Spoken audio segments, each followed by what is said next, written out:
profit certainement assez rapidement. Donc si on n'a pas de réaction particulière, c'est que c'est bon signe, c'est que ça va bien. Le monde entier, Grégory, parle de cet article de Bloomberg. Hein, c'est la source média que l'on évoquait à propos d'Apple et de ses fournisseurs.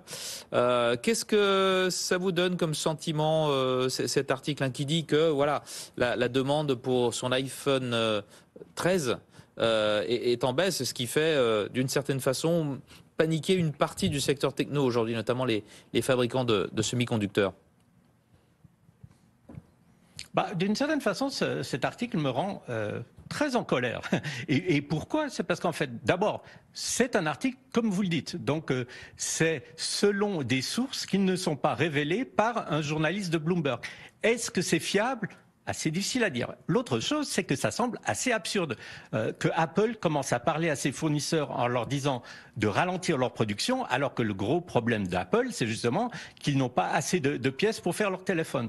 Alors, ça me semble beaucoup de fumée, beaucoup de bruit pour rien, et ça arrive tellement souvent avec Apple, tous les 2 ou 3 mois. C'est ou bien un analyste, ou bien, là, dans ce cas-là, Bloomberg, qui dit « Ah, c'est fini, la croissance des ventes de iPhone, ça va se déglinguer, etc. » Pour moi, tout ça, je vais pas être vulgaire, en anglais on dit BS, c'est-à-dire que ça n'a aucune valeur, ce genre de nouvelles. Alors, Donald Trump l'avait bien compris, je suis pas sûr par Donald Trump, mais il appelait ce genre de nouvelles fake news. D'accord.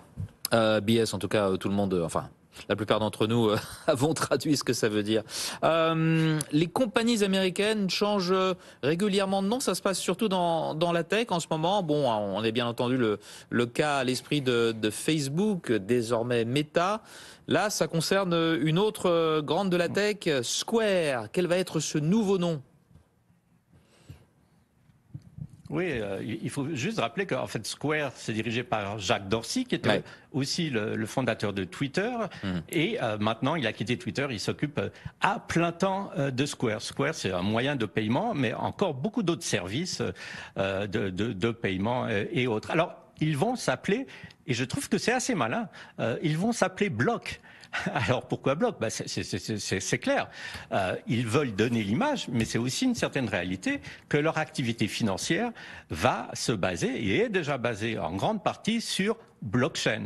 Le nom qu'ils avaient, Square, jusqu'à maintenant, ça représentait le petit module qu'on fixait pour faire des paiements dans des magasins, mais c'est qu'une petite partie de leur activité. Donc, pour Facebook, Meta était pas une mauvaise idée du tout, et pour Square, s'appeler Block est aussi peut-être une bonne idée pour les investisseurs, au moins quand ils vont investir. Un, ils investissent dans l'avenir, ce qui est toujours une bonne chose, et puis deux, sur un nom qui représente quand même ce que la compagnie désire au niveau de son positionnement sur les années prochaines. Ça nous rappelle, Grégory, une époque, il y a un peu plus de 20 ans.